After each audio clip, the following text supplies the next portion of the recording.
Assalamu alaikum warahmatullahi wabarakatuh. I think you are practicing your mathematics one subject here easily every single day, and you normally you are following my instruction properly. তো আজকে আমরা নির্ণায়ক তোমাদের প্রথম অধ্যায় খুব very important একটা chapter. তো এই চ্যাপ্টারের রচনামূলক নিয়ে আজকে আমরা হাজির হয়েছে, এবং একটা রচনামূলক কিন্তু অবশ্যই থাকবে এবং থাকার কথা। প্রথম অধ্যায় এবং দ্বিতীয় অধ্যায় থেকে অবশ্যই একটা রচনামূলক প্রশ্ন থাকবে, এবং মোর দেন 13 মার্কের প্রশ্ন নরমালি থেকে থাকে।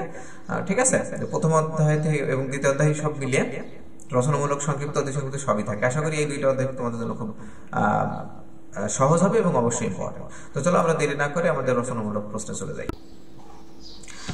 বন্ধুরা, রচনামূলক প্রশ্ন আমরা এই প্রশ্নটা আমাদের সংক্ষিপ্ত প্রশ্নের আদলেই এখানে রচনামূলক প্রশ্ন দেওয়া হয়েছে। এটা খুবই সহজ একটা প্রশ্ন। চলো আমরা জাস্ট বেসিক, অবশ্যই তোমরা এর আগের লেকচারগুলোতে দেখে আসছো, এখানে বেসিক নিয়ে আলোচনার কিছুই নাই।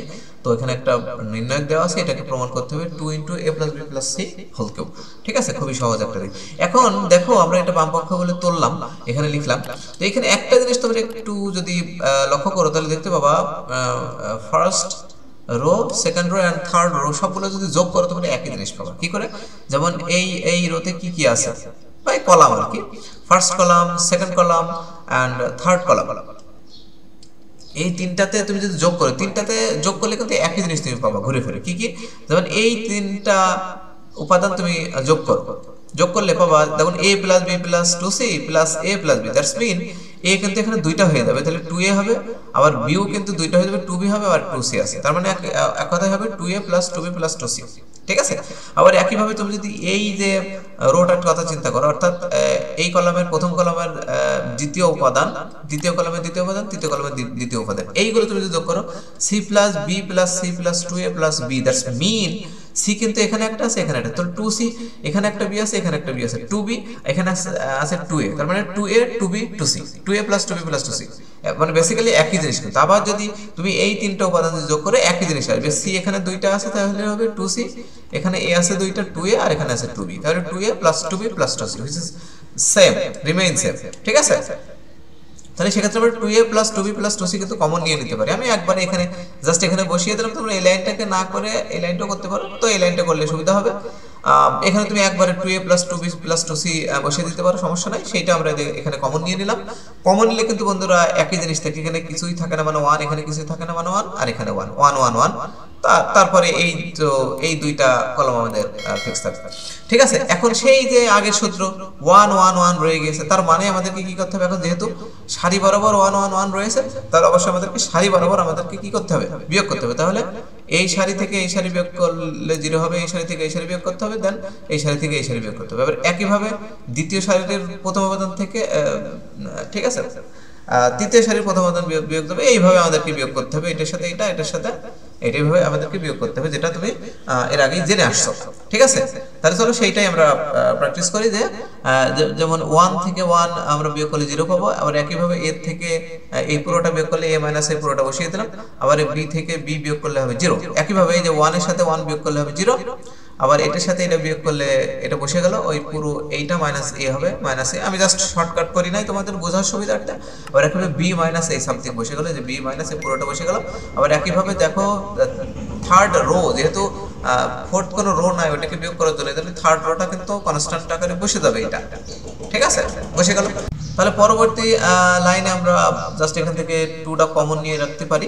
2টা কমন নিয়ে রাখলে কিন্তু a + b + c হবে, এটা খুবই সহজ। তো একই রকম ভাবে এই যে 1 রয়েছে, এই 1 এর অনুরাশি, এগুলো তো আগে তোমরা সংক্ষিপ্ত থেকে মুখস্থ হয়ে গেছে আমাদের, অনুরাশিগুলো আমাদের বসাতে হবে।